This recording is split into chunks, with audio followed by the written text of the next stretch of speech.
बिस्मिल्लाहिर्रहमानिर्रहीम। नाज़रीन अस्सलाम वालेकुम, मैं हूँ इमरान वसीम। नाज़रीन, आज के इस प्रोग्राम में 2 मौज़ूआत पर आप नाज़रीन के साथ गुफ्तगू करेंगे। सबसे पहले हम बात करेंगे नैब की जानिब से मरियम नवाज़ की ज़मानत मनसूखी के लिए लाहौर हाई कोर्ट से रुजू कर लिया गया है। क्या नैब वाक़ई ही मरियम नवाज़ की लाहौर हाई कोर्ट से ज़मानत की मनसूखी चाहता है, या मरियम नवाज़ को सियासी और कानूनी फ़ायदा पहुँचाने के लिए ऐसी एप्लीकेशन नैब की जानिब से लाहौर हाई कोर्ट में दायर की गई है। दूसरे मौजू में हम गुफ्तगू करेंगे कि क्या जस्टिस काजी फायजीसा को वजीर आजम से मुतलका मुकदमात की समाअत करनी चाहिए, या जस्टिस काजी फायजीसा को वजीर आजम से मुतलका मुकदमात की समाअत करने से इनकार कर देना चाहिए। क्योंकि इस हवाले से 15 मार्च कल सुप्रीम कोर्ट ऑफ पाकिस्तान में एक अहम केस की समाअत होने जा रही है। तो आज की इस वीडियो में इस मौजू पर भी आप नाज़रीन के साथ गुफ्तगू करेंगे।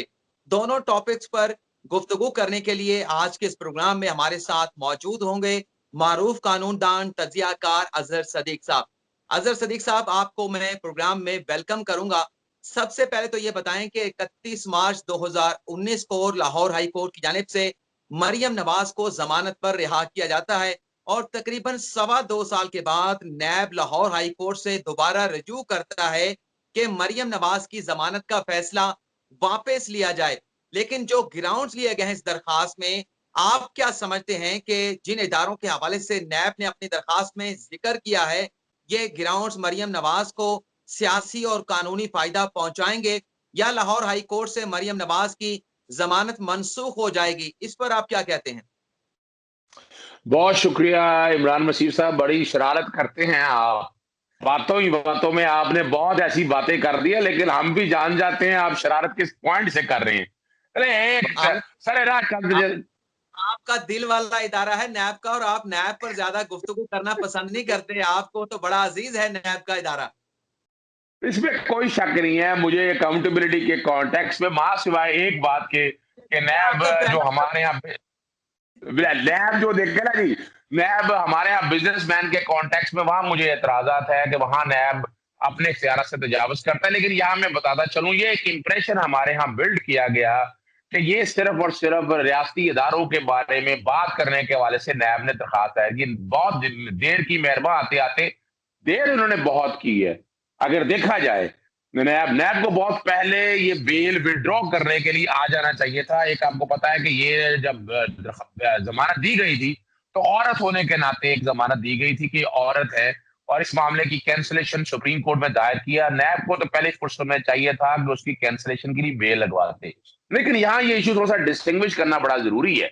वो क्लैरिटी क्या है, वो समझने वाली बात है कि इनको बुलाया गया 2 मार्च के लिए, 2 मार्च को नहीं गई। और मरियम नवाज साहिबा और ये हमारे कुछ सियासी, मौलाना फजलुर रहमान को भी ले ले, अगर इनको नोटिस देते हैं तो वही अपना बाबर अवान वाली कहते हैं, नोटिस में लिया कुछ ना लिया। वो कुछ ना, आपको याद होगा, बड़ा मशहूर वो तरीका है। ये समझते कुछ नहीं है इदारों को, तो कंटेम्प्ट का केस उन बन इदारों को के खिलाफ कंटेम्प्ट का केस बन गया था पूरा। 3-4 साल आप उन्होंने उस कंटेम्प्ट के केस को फेस किया था। आप यही से अंदाजा लगा लेना। लेकिन यहाँ प्रॉब्लम यहाँ ये है कि नैब उस बात को जो सही वक्त पे दरवाजा खटखटाना है वो नहीं खटखटाती, ये मानना पड़ेगा। अब जो ग्राउंड है 14-15, अगर आपने वो रिट पिटीशन पढ़ी हो, एक ग्राउंड सिर्फ ये थी कि रियासती इदारों की वजह ये है कि बेल एक होती है कंसेशन। आपको एक कंसेशन मिली थी कि आप बाहर आके कानून की पासदारी करेंगे, आप लोगों को तंग नहीं करेंगे, आप कानून के हवाले से रखवाले के तौर पर काम बनेंगे। लेकिन मरियम नवाज साहिबा ने जितना भी आपने देखा है, उन्होंने रियासती इदारों के खिलाफ, सिर्फ मेरी नैब के खिलाफ ही आप देख ले। अब सियासत उनकी अपनी जगह चलती हो, सियासत अपनी वो चलाए, लेकिन इदारों को जो मलाइन करना, उस पर हमारे इदारे या मुख्तलिफ लोगों ने अभी तक वो एक्शन नहीं लिया। और यही वजह है कि हर एक को इजाजत मिलेगी लाइसेंस टू किल करने की इसी में। अब यहाँ जो वजह है कि यहाँ ये जो केस लेकर आए हैं, वो केस विड्रॉल का है। मैं फर्क बता दूं आपको, वो जो आपको रायत दी है उसको वापस लेना है, और उस वापस लेने के बेल के प्रिंसिपल और है। यहाँ मैं एक बात और आपके सामने बता रहा, जो 14-15 ग्राउंड जो ली हैं वो वैलिड है। लेकिन चलिए, वही ग्राउंड जो खबरियत होती है, और वो खबरियत निकाल कर उसी को बेवकूफ बनाया, और जिस तरह शायद खकान अब्बासी ने अगर धमकियां दिया नैब के हवाले से, मैं नहीं समझता इस बात की इजाजत देनी जो ये बगावत के जिम्मे में आता है। इदारे इसको सीरियस नहीं ले रहे, आई डोंट नो व्हाई। अब आ जाए जो कानूनी पोजीशन को सामने। अब बेल जिन्होंने दी है वही बेंच बेल वापस लेने के हवाले से सुन सकता है। इस वक्त नैब का बेंच वो नहीं है, ये कानूनी बात है। अभी तक किसी मीडिया चैनल पे या किसी जगह पर ये बात सामने नहीं आ सकी, किसी ने इस बात को सोचा नहीं है। लॉ ऑफ कंसिस्टेंसी या जुबैर केस को सामने रख के अगर देखा जाए तो मोस्ट प्रोबेबल यही है कि सुबह बेंच यही कहेगा कि ये उस चीफ जस्टिस को फाइल भेज देता, ये उस बेंच के सामने मांग कर दी जाए। अगर फर्ज करें वो बेंच डिसाइड करता है इस बात को कि ये हम ही ने सुननी है और हम ही देखना चाहते हैं, तो फिर इन ग्राउंड्स के ऊपर विड्रॉल के कॉन्टेक्स्ट में एक अच्छा केस बनता है कि यहाँ रियासी इदारों वाला अपनी जगह मान, लेकिन 14-15 जो बाकी ग्राउंड है बड़ी वैलिड ग्राउंड है, उस पर नोटिस होता है, वो जमानत तो वापस लेते हैं, विड्रॉ करते हैं या नहीं, ये एक बड़ा मुश्किल सवाल है। क्योंकि चांसेस अगर रेशो देखी जाए तो रेशो ऐसे केसेस में 10 से 90% है। 10% चांसेस होते हैं कि जिसमें अदालत जमानत दे दे तो वो वापस लेती है और वो वैलिड साबित करनी पड़ती है। तो ये पोजीशन है। और अब कमाल की बात है, नया जो असल मामला है उसमें पता नहीं क्यों खामोश बैठा हुआ है। आपको अजहर याद भाई, होगा, अगला सवाल मैं आपसे यही करने वाला था कि देखें, आप कह रहे हैं कि एक ग्राउंड उन्होंने रियासती इदारों के हवाले से ले लिया। नैब अपनी दरखास्त में एक ग्राउंड ये लेता है कि मरियम नवाज अपनी जमानत का गलत फायदा उठा रही हैं। रियासती इदारों पर अपनी तकरीरों और सोशल मीडिया के जरिए मरियम नवाज की जानिब से अटैक किया जा रहा है। रियासत मुखालिफ एजेंडा जो है वो मरियम नवाज की जानिब से चलाया जा रहा है।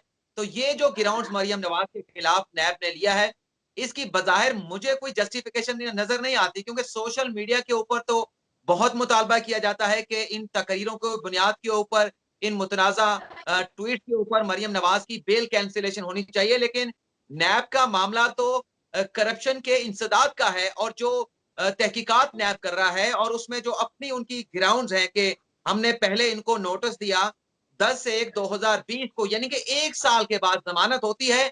1 साल के बाद मरियम नवाज को नैब नोटिस जारी करता है, तो 1 साल तक नैब कहाँ सोया रहता है अपनी इन्वेस्टिगेशन के हवाले से? इसका जवाब नैब से भी आना चाहिए। और फिर 8 माह के बाद जब वो लाहौर में नैब के दफ्तर के बाद जो वाकया पेश आया था, तो 10 अगस्त 2020 को दूसरा नोटिस जारी किया जाता है, और फिर वो 2 मार्च का नोटिस जिसका आप अभी मेरे साथ जिक्र कर रहे थे। तो नैब का तो अपना जो कंडक्ट है वो बड़ा, उसके ऊपर क्वेश्चन मार्क दिखाई दे रहे हैं, जो दरखास्त उन्होंने फाइल की है। फिर अगर आप अपने ग्राउंड के ऊपर रहते कि हमारे साथ मरियम नवाज ताउन नहीं कर रही, तो आपके ये ग्राउंड जो है वो वैलिड होते हैं। लेकिन आप रियासती इदारों की बात कर रहे हैं, आप स्टेट इंस्टीट्यूशन की बात कर रहे हैं, तो नैब क्या अपना मुकदमा लड़ रहा है या स्टेट इंस्टीट्यूशन का मुकदमा लड़ने के लिए लाहौर हाई कोर्ट में गया? तो ये भी एक सवाल पैदा होता है ना कि आप अपने अच्छे खासे मुकदमे को इस तरह के ग्राउंड जो है वो दरखास्त में शामिल करके उसे, उसके ऊपर सवालात जो है वो आप उठाने की आप खुद जो है वो मौका दे रहे हैं। देखिए इमरान साहब, जब केस दायर किया जाता है तो ग्राउंडें तो ढेर बेबहा, हम भी ऐसे करते हैं। सिविल मुकदमा हो, फौजदारी मुकदमा हो, तो ग्राउंडें तो आपको पता है हम जमीन आसमान एक कर देते हैं वो सारा केस बनाने के वाले से। सवाल ये है कि जब सुबह कोर्ट के सामने वो केस लेकर जाएंगे, अब चूंकि वो वजह ये है कि हमारे यहाँ फिफ्थ जनरेशन वार चल रही है, हमारे यहाँ खास तौर पर, और ये हमारी रियासत की एक कमजोरी है कि वो सेडिशन के हवाले से, बगावत के हवाले से पाकिस्तान इलेक्ट्रॉनिक क्राइम एक्ट को अपना हरकत में नहीं ला सका, पीटीए हरकत में नहीं आ सका, क्योंकि इन इदारों में एफआई वगैरह में इन्हीं लोगों के, सियासतदानों के लोग बैठे हुए हैं जो इस पे एक्शन नहीं लेते। अब शाह आलम साहब के ट्वीट आप पढ़ लें, और वो रियासती बगावत के, उससे बड़ी और मिसाल क्या हो सकती है? ये एक छोटी सी एक ग्राउंड जरूर है, ये ग्राउंड आप दरखास्त में ले सकते हैं। सवाल ये आएगा कि सुबह कोर्ट के सामने जाकर अगर नैब ये प्रेस करता है और ये कहता है, तो फिर आपकी बात में बहुत जस्टिफिकेशन होगी। मेरा नहीं ख्याल है कि सुबह जाकर खास तौर पर इस बात को सिर्फ इस बुनियाद के ऊपर अलेज किया जाएगा। ये अलेज वो बाकी चीजों पे करेंगे, बड़ा सॉलिड केस है, बड़ा सॉलिड केस है। इस कॉन्टेक्स्ट में वो अलग बात है कि लाहौर हाई कोर्ट वो जमानत वापस नहीं लेती, जो कि औरत होने की वजह से ये एडवांटेज दिया था, मगर आपको लाइसेंस टू किल तो नहीं दिया जा सकता, आपको मादर पिता आजादी नहीं दी जा सकती। हमारे यहाँ ये कॉन्सेप्ट मादर पिता आजादी का आप प्रेसिडेंट ट्रंप के हवाले से देखें, जब उनके बारे में रियासती बारे में बात हुई तो बाकायदा आपको याद है ट्विटर अकाउंट ब्लॉक कर दिए गए, लोगों के खिलाफ कार्रवाई शुरू हुई। हमारे यहाँ इमरान खान साहब की गवर्नमेंट यहाँ एक कमजोरी दिखा रही है। आपको पता है कैप्टन सफदर के खिलाफ गुजरांवाला में जो पर्चा वो उसमें बैक पे आ गए, शादरा के अंदर पर्चा ही विड्रॉ कर लिया। अब इस तरह जब आपने सेक्शन ले लिया तो उसमें खड़े हो, खड़े कि आप पीछे क्यों हटते हैं? और यही वजह है कि इसका एक नुकसान हो रहा है, जहां जो असल बात मैं आपके सामने रखता हूं कि नैब को असल काम क्या करना चाहिए था। आपको याद होगा कि 2019 के दौरान नवाज शरीफ साहब को नवंबर में लाहौर हाई कोर्ट ने इजाजत दी थी बैरून मुल्क जाने की 4 हफ्ते। वाली।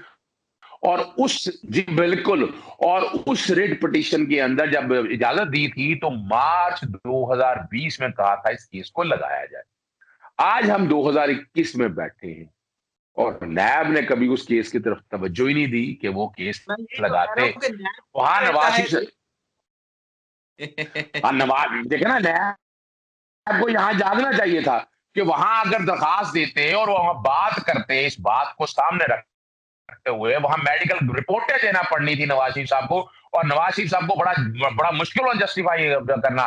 शहबाज शरीफ साहब ने अपनी अंडरटेकिंग दी हुई है, मैं ये रिकॉर्ड की चीजें आपके सामने रख रहा हूँ, तो it is quite a difficult task. Depend ये करता है अब क्यों ये मामला नहीं देखा पाया लाहौर। वैसे इस्लामाबाद हाईकोर्ट ने अपने तौर पर पूरी कोशिश करके देख ली बेल में उनकी हाजिरी यकीनी बनाने के लिए, वहां भी अब स्कॉन्डर हो गए, वहां पहले वकील भी हटा ली गए। किस तरह ये निजाम अदल का ये लोग मजाक उड़ाते हैं, लेकिन कमाल है कोई रेमेडी नहीं है हमारे सामने।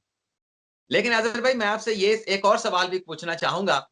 ये बताएं कि अगर चलें इस बेल रिकॉल करने की दरखास्त के ऊपर, नैब की इस दरखास्त के ऊपर नोटिस भी हो जाता है, तो जब मरियम नवाज के वकील आएंगे, अदालत में पेश होंगे लाहौर हाई कोर्ट के सामने, तो वो ये एतराज तो लेंगे कि जो 31 जनवरी 2021 को हमें जमानत दी गई थी, उस फैसले को नैब की जानिब से सुप्रीम कोर्ट में चैलेंज किया गया है।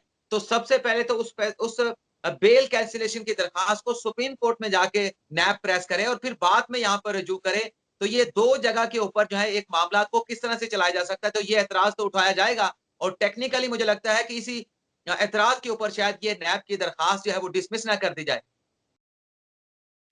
एवरी पॉसिबिलिटी इज देयर, लेकिन वो फॉर द टाइमिंग अभी वो ये भी कह आप, लेकिन मैं ग्राउंड इज सेपरेट है, लेकिन ये एतराज उठाया जाएगा। आप बिल्कुल बजाय, यू हैड पॉइंट, बड़े बड़े एक शातिर वकील की तरह एक सवाल आपने उठाया है ये वाला बड़ा वैलिड सवाल है, और ये मैं ये कहूँ ब्रश असाइड नहीं हो सकता, ये आंखें बंद नहीं की जा सकती। ये सवाल उठाया जाएगा, इसमें वो जवाब वही लेंगे कि ये मामला सारा, जो कि आपने इजाजत दी, आपने कंसेशन दी है, तो हम पहले रेमेडी आपके पास लेके आए कि चूंकि ये उस बेल कैंसिलेशन से अलहदा है, वो कोशिश करेंगे डिस्टिंग्विश करने की।